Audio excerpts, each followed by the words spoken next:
Bom dia a todos, está na altura de mais um tema dia aqui na redação do 00. Eu sou o Diogo Organista Pereira, estou aqui com Pedro Jorge da Cunha, diretor adjunto do 00. Vamos olhar para a vitória da Espanha frente à França por 2-0, uma vitória em que a Espanha foi superior a todo o nível, em toda a linha. Pedro, vamos olhar um bocadinho não só para este jogo, mas também para o percurso da Espanha, que começou até curiosamente com um empate e agora está na final. Vamos olhar para isso. Primeiro, o que é que explicou neste encontro a superioridade da Espanha frente aos gauleses? Diogo, bom dia a todos aqueles que nos ouvem. De uma forma muito simplista, se quiseres, parece-me que a Espanha foi mais fiel a si própria, conseguiu agarrar o jogo da forma que pretendia e conseguiu levar o jogo para o estilo que mais lhe convém. Um jogo mais pausado, mais de controlo, mais, se quiseres, um bocadinho até manipulador, mais calculista, e a Espanha é muito forte nesse tipo de jogo. A França, no meu entender, provavelmente é a seleção do mundo mais forte em campo aberto, com espaço, com piques, com mudanças de velocidade, mas a Espanha, na gestão do jogo, do tempo, do espaço e da bola, continua a ser a equipa mais competente do mundo. E ontem, essencialmente na segunda parte, na primeira parte, que foi até um bocadinho aborrecida, há obviamente o erro muito grave do Lucas Digne, que comete o penalti sobre o Lamine Yamal, e ontem já vimos mais um bocadinho do Lamine, mas a segunda parte da Espanha foi um regalo para quem gosta de ver este tipo de futebol, e eu assumo que adoro ver equipas que sabem muito bem como manipular, lá está, o jogo e a bola e fazer o adversário correr atrás da bola e sofrer sem bola. E a Espanha nisso continua a ser a melhor equipa do mundo. Mudam os treinadores, mudam os jogadores, e esta geração, apesar de ser muito boa e competente, não podemos falar aqui de uma geração vintage, como era a de Iniesta, Xavi e Busquets. Não se fazem Xavis, Iniestas e Busquets com muita facilidade. É uma geração, uma colheita rara, digamos assim, mas esta Espanha continua a ter uma grande equipa, uma grande seleção, e uma seleção que sabe perfeitamente aquilo que quer fazer dentro do campo. É esta identidade, temos falado muito sobre a identidade, este ADN, que não é muito mais do que isto. É entrar em campo perfeitamente consciente do jogo que se vai jogar e que se quer jogar, que se pretende jogar. E a Espanha conhece todos os momentos do jogo, todos os segredos do jogo, a malandrice do próprio futebol, e explorar a fraqueza adversária, e depois tem alguns futebolistas que de facto colocam a equipa numa dimensão extra, uma equipa de elite, que é um regalo para quem gosta de apreciar estes artistas. Já agora, vale a pena só recorrer aqui a esta cabulazinha para deixar 2 ou 3 dados recolhidos pelo nosso playmaker.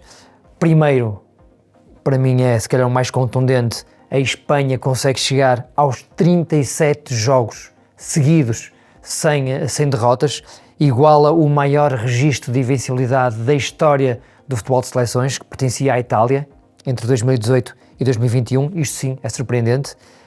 Com De La Fuente, a Espanha está num ciclo de 28 vitórias e 9 empates, isto em 90 minutos ou 120 minutos, portanto estou aqui a excluir os penaltis. Por exemplo, perdeu contra Portugal nos penaltis na Liga das Nações. E o segundo dado, em 7 jogos de Mundial, a Espanha tem um golo sofrido, o que não deixa de ser extraordinário também.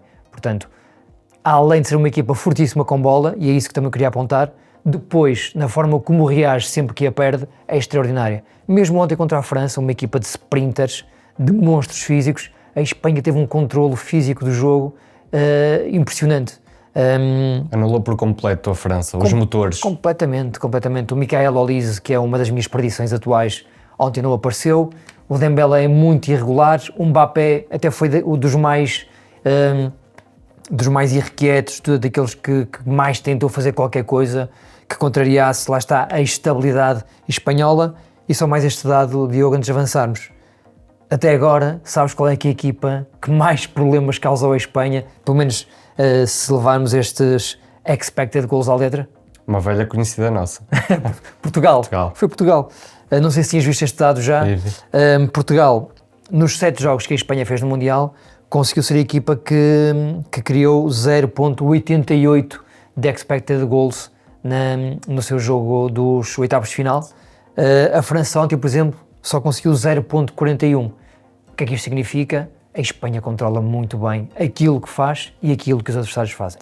Pedro, olhando para a exibição desta noite em Dallas e ainda não sabendo qual será o adversário, mas pergunto-te se achas que esta Espanha terá argumentos para superiorizar-se, quer a uma Argentina, quer a uma Inglaterra. No futebol deste nível, que é o nível máximo, campeonato do mundo de seleções, é o palco onde toda a gente que joga futebol quer estar. Estas afirmações não podem ser feitas com leviandade, ou seja, eu até ontem provavelmente colocaria a França como uma grande favorita a ganhar este Mundial por aquilo que eu estava a ver nos jogos anteriores, mas a verdade é que a Espanha, que até começou com um empate frente a Cabo Verde, tem vindo em crescendo ao longo do torneio e chega a esta fase da competição, diria já muito perto do seu máximo. O jogo de ontem é fantástico, é um jogo mesmo à Espanha de Luís de la Fuente.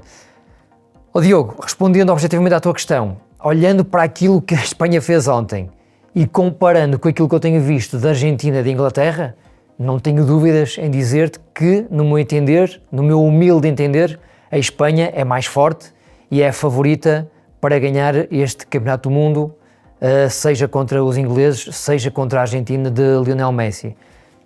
Mas o mero momento no jogo pode mudar completamente estas teorias.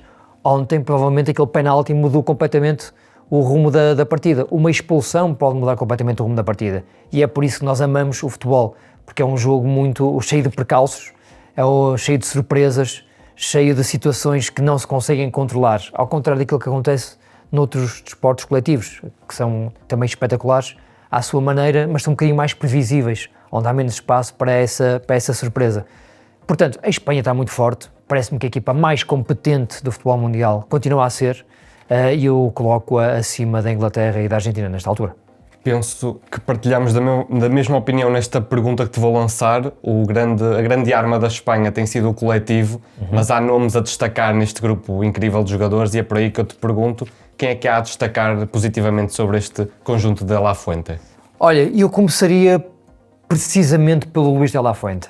Eu já dei na primeira pergunta este toque mais histórico de recordar a Espanha de Iniesta, de Busquets, de Fabregas, de David Villa, de Puyol, de Casillas.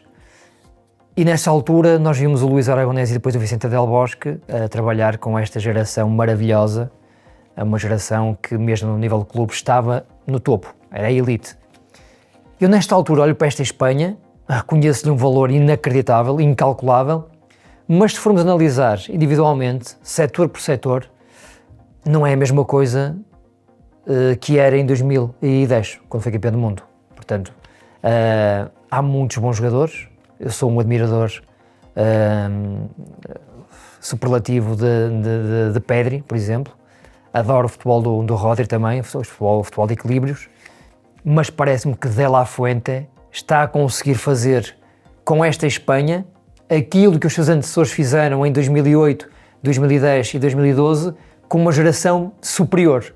Portanto, muito mérito a Luís de la Fuente a aproveitar os cacos que ficaram dessa geração, as ideias que ficaram dessa geração. E que apanhou a equipa depois de um período atribulado até. Aliás, exatamente. a quarta, o ponto 4, que vamos falar a seguir, é um bocadinho sobre isso e tocas muito bem. E Luís de la Fuente devolveu, lá está, a esta Espanha, além da qualidade, que sempre esteve presente no futebol espanhol nos últimos 20, 30 anos, aqui uma ordem muito clara daquilo que é preciso fazer dentro de campo. Portanto, começaria pelo Luís de la Fuente, que é um homem que está ligado aos quadros da Federação desde 2013, portanto, há aqui um trabalho de continuidade. Ele começa pelo sub-19 e vai subindo até chegar à seleção A. Portanto, há aqui um profundo conhecimento e confiança mútuas entre a Federação e o Luís de la Fuente, que antes disso tinha feito a sua carreira no futebol basco, primeiro como futebolista do Athletic Bilbao e depois como treinador adjunto, essencialmente do Athletic Bilbao também, do Alavés, Portugalete, uma equipa mais pequena. E depois há aqui um punhado de jogadores, eu vou destacar aqui alguns, mas estarei a ser injusto com o esquecimento de outros, mas coloco o Pedri, que nem sequer foi titular nos últimos 2 jogos, acredito por questões físicas, que é um jogador extraordinário. Ainda ontem, quando ele entra, nos últimos 15 minutos, eu estava muito atento a ver o jogo em casa, e a forma como ele consegue, de facto, sair de situações de pressão é muito bonito, acima de tudo. Aquele menino de 1,70 m e poucos, frágil fisicamente, a conseguir driblar aqueles monstros quase por entre as pernas deles, foi muito bonito de ver. O Pedri é um jogador incrível, o Rodri ontem jogou de cadeirinho o jogo todo, com uma qualidade. Depois de uma lesão gravíssima, está a voltar à melhor forma. Está, finalmente é o Rodri que nós aprendemos a admirar, essencialmente no City, mas também na seleção de Espanha. Ontem fez um jogaço, o Rodri, adorei. O Pedro Porro, antigo lateral do Sporting, que faz o segundo golo, faz um jogo excelente até sair completamente esgotado. Os centrais que não têm sido colocados muito à prova ao longo do Mundial, porque a Espanha de facto defende muito bem e basicamente tem colocado os centrais, o Laporte e o Cubarsí, quase sempre tranquilos, mais até participarem na fase de construção do que a serem expostos a grande perigo. Estiveram impecáveis ontem. O Cucurella faz um grande jogo, é um jogador que foi agora contratado pelo Real Madrid e que não é o jogador que era há 4 anos, é um jogador muito mais feito nesta altura. Depois, claro, os extremos, o Nico Williams tem estado muito limitado neste Mundial, ontem jogou uns minutos. O Lamine Yamal ontem já apareceu e já deu cabo da cabeça ao Dean e ao Theo Hernandes. Foi até o melhor jogo que o Lamine Yamal fez neste Mundial. Depois o Fabiano Ruiz é um jogador competentíssimo. Que ainda não perdeu pela Espanha. 49 jogos, 0 derrotas. Exatamente, muito bem, vais buscar este dado que nós também temos já apontado no nosso playmaker. E depois o maior mistério, se calhar, é o Oyarzabal, que é um jogador... eu gosto muito de jogadores fiéis a uma causa. O Oyarzabal é muito fiel à causa da Real Sociedade, mas a verdade é que é o ponto máximo da sua carreira, um clube médio-alto de Espanha, mas é um jogador de extrema relevância dentro da seleção espanhola. Não é um matador, não é aquele 9 puro, como era, por exemplo, o Fernando Torres, e se formos mais para trás, o Julio Salinas, por exemplo, mas é um jogador que percebe muito bem a forma de jogar desta Espanha, que combina muito bem com as movimentações dos seus colegas, combina muito bem com o Dani Olmo nos contramovimentos. O Dani Olmo, outro craque, sempre que o Oyarzabal consegue baixar uns metros para tabelar, o Dani Olmo explora muito bem logo aquele buraco que é criado nas costas do Oyarzabal e, portanto, é uma equipa muito completa e uma equipa que não tem tido, lá está, o Nico Williams, tem jogado mais o Alex Baena, que é um jogador interessante, competente, competitivo, está nas mãos do Simeone no Atlético, mas não é o extremo que é Nico Williams. Pedro, para fechar este tema do dia, já levantámos aqui um pouco o véu, vamos falar um bocadinho entre o passado e o presente. Eu pergunto-te como é que a Espanha passou daquela fúria para agora este atraente tiki-taka. Olha, primeiro, muito rapidamente, eu gosto de aprender com quem sabe mais do que eu e recomendo, como resposta à tua questão, a leitura de uma obra maravilhosa que se chama Pasión, Viagem à Alma do Futebol Espanhol, da autoria do Miguel Lourenço Pereira, nosso amigo, que também visita com muita regularidade o 00, que explica muito bem, de forma muito detalhada, completa, uma obra incrível, lá está, essa transformação da fúria ao tiki-taka.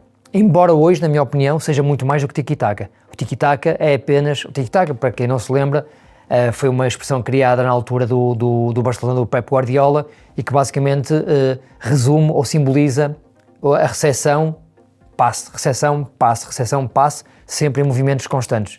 A seleção de Espanha continua a ter muito tiki-taka, mas em alguns momentos do jogo, como vimos ontem, não tem problemas em jogar também mais esticado, mais direto. Diogo, com exceção feita ao Euro 2064, Euro 1964, em que a Espanha é campeã da Europa, um torneio com apenas 4 seleções, uma fase de qualificação com 29 participantes e depois uma fase final com 4 seleções. A Espanha tinha, por exemplo, Luís Soares, que jogava no Inter, o Amâncio, a grande figura do Real Madrid, o Marcelino no Zaragoza. A Espanha é campeã da Europa em 64, mas depois há aqui um deserto, praticamente sem resultados palpitantes, relevantes, do futebol espanhol, da seleção espanhola, aliás, que é uma coisa diferente. Depois, a partir de 2008, a Fúria Roja, que era uma seleção muito combativa, sanguínea, com jogadores de qualidade, mas que, acima de tudo, uma seleção de esforço, de dedicação. Zubizarreta, Chendo, Camacho, Baquero, a Quinta del Buitre, que era um grupo de jogadores do Real Madrid formado por Butragueño, Sánchez, o Mitchell, o Martín Vázquez. Eram estes jogadores, os elementos desta seleção espanhola, a Fúria Roja. Era uma seleção que ficava sempre aquém daquilo que se esperava dela. Teve como melhores resultados os quartos de final em 86, em 94 e em 2002, isto em mundiais. Tinha sido quarta classificada em 1950, portanto muito lá para trás. E depois, a partir de 2008, no Euro 2008, eu julgo também muito por influência do Barcelona holandês do Johan Cruyff, que foi semeando esta forma de bem jogar em Espanha. A Federação percebeu que o caminho seria esse.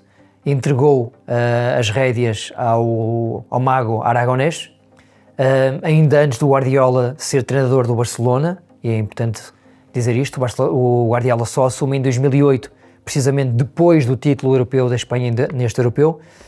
A partir daqui, deste Euro 2008, os resultados de Espanha e a forma de jogar da Espanha altera-se completamente, muito por influência do pensamento de Cruyff, depois aplicado ou replicado por Van Gaal, Rijkaard e Guardiola no Barcelona. E o Aragonés é o homem que promove na seleção esta união entre este pensamento e o jogar do Barcelona com todos os outros clubes espanhóis. E é aqui que surgem os meninos que nós sabemos, que já falamos há bocadinho. O Iniesta, o Xavi, o Puyol, o Casillas, todos estes nomes, o Fernando Torres, é ele que dá até o golo na final contra a Alemanha. E depois, curiosamente, 2008, 2010, 2012 são anos de grande sucesso com Aragonés e Del Bosque, muito agarrado, alavancado nesta forma de jogar diria que melhorada por Pep Guardiola, mas muito o pensamento do Johan Cruyff.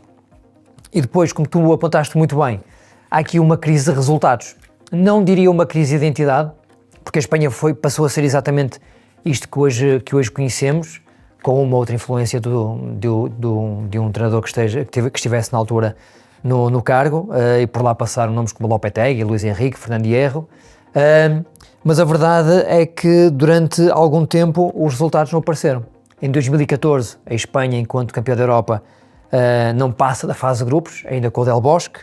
Em 2018 e 2022 cai nos oitavos de final, Fernando Hierro e Luís Henrique, e portanto agora havia aqui esta necessidade com Luís de la Fuente de confirmar o título europeu de 2024. A transição da Fúria para o Tiki-Taka explica-se de uma forma simplista desta forma. A influência de Johan Cruyff nos anos 90, depois os bons préstimos de Frank Rijkaard e Luís Van Gaal nesse bom Barcelona, que influenciou todo o ecossistema espanhol, e depois, obviamente, a perfeição atingida com Pep Guardiola, que foi transportada da melhor forma possível para aquela seleção de Espanha de 2008, 2010 e 2012, que Luís de la Fuente está a saber reavivar agora desde 2024. Veremos se terá um título a acompanhar este trabalho, seria, na minha opinião, justíssimo. Pedro, obrigado a todos que assistiram em mais um Tema do Dia. Há um novo episódio do nosso podcast Dinheiro no Futebol, com um convidado muito especial, Afonso Taira, um jogador, um médio, histórico também do futebol português, por isso não perca. Como sempre, fique connosco, fique com o 00.